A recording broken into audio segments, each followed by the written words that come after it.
Class 6 math syllabus for PT1 chapter 1 and 2, इसको एकदम ध्यान से लिखना है। इस 6 क्लास में चैप्टर 1 और 2 PT1 का सिलेबस है। आज जो है कुछ रिवीजन करते हैं हम लोग। तो ये चैप्टर 1 2 आप देखेंगे ध्यान से, जब पढ़ा रहे थे हम लोग चैप्टर 1 2 3 जो भी पढ़ाए थे, उसमें कहीं HCF LCM वाला डिस्कस आया था। तो उसी में से एक सवाल हम लोग यहाँ पे क्वेश्चन लिखे हुए हैं कि if the HCF of two numbers is 15 and product of two numbers is 1650, find their LCM।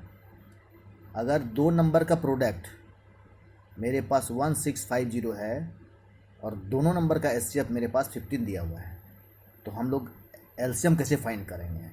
तो सबसे पहले हम लोग एक रूल लिखवाए थे, एक फार्मूला लिखवाए थे कि LCM सॉल्यूशन जो इसका होगा, यहाँ सॉल्यूशन लिखिए, LCM into HCF equal to product of numbers.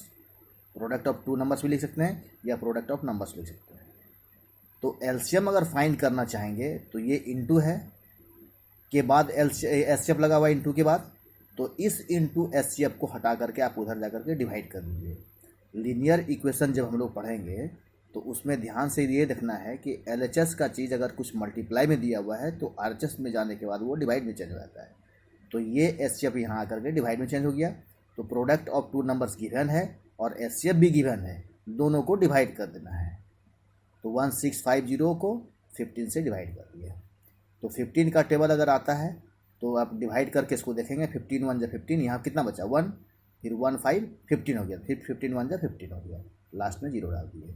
या 15 का टेबल से आप नहीं कर सकते हैं तो आपको डिविजिबिलिटी टेस्ट जो बताया गया है उसके हिसाब से 2 से 3 से 5 से कुछ, इसका यूनिट प्लेस में कितना है 5, तो 5 से ये डिवाइड होगा, इसका यूनिट प्लेस में 0 है, तो जिसका यूनिट प्लेस में 0 और 5 होता है वो 5 से डिवाइड अवश्य होता है। ये ध्यान रखना है हम लोग को। तो कोई बच्चा इसको 5 से भी डिवाइड करेगा वो भी ठीक है, और 15 का टेबल जिसको आता है वो तो डायरेक्ट 15 1 जा 15 करेगा और 15 से इसको डिवाइड करेगा तो 1 1 0 आएगा। आप डिवाइड करके देखना चाहेंगे तो देख सकते हैं, रफ में दिखा रहे हैं यहाँ पर 1650 और डिवाइड कितना से कर रहे हैं 15 से। तो 15 1 जा 15, 1 यहाँ डाले तो फिर 16 माइनस 15 कितना आ गया 1 आ गया, कैंसिल। फिर ये नीचे 5 को डाउन करिए, फिर 15 1 जा 15 आ गया, फिर 15 यहाँ दीजिए तो ये 15 कैंसिल हो गया क्योंकि सब्ट्रैक्ट करते हैं हम लोग। फिर ये जब 0 यहाँ पे आया तो 0 लाने के लिए किसी भी टेबल को 0 टाइम्स पढ़ेंगे तो 0 आ जाएगा। तो 15 0 जा 0 आपका आ गया, ये 0 यहाँ डाले और 0 यहाँ डाल के 0 लिखिए चाहे कैंसिल करिए, खत्म हो गया। तो आपका आंसर कितना आया 1 1 0 आया। तो हम लोगों ने क्या किया कि डिवाइड नहीं करके डायरेक्ट 15 किया और इसको हम लोग 15 का टेबल से ही काट दिए, 15 1 जा 15, तो 16 माइनस 15 बैलेंस 1 1 5 15, फिर 15 1 जा 15, ये 0 को यहाँ पुट कर दिए, 1 1 0 इसका आंसर आ गया। ओके, मेन ध्यान हम लोग को देना है कि सिलेबस जो दिया हुआ है ये सिलेबस चैप्टर 1 और 2 को रिपीट करना होगा हम लोग को। अभी हम लोग 2-3 दिन 4 दिन तक रिवीजन करेंगे, इस वीक मतलब रिवीजन करना है हम लोग को आज से। Okay, thank you.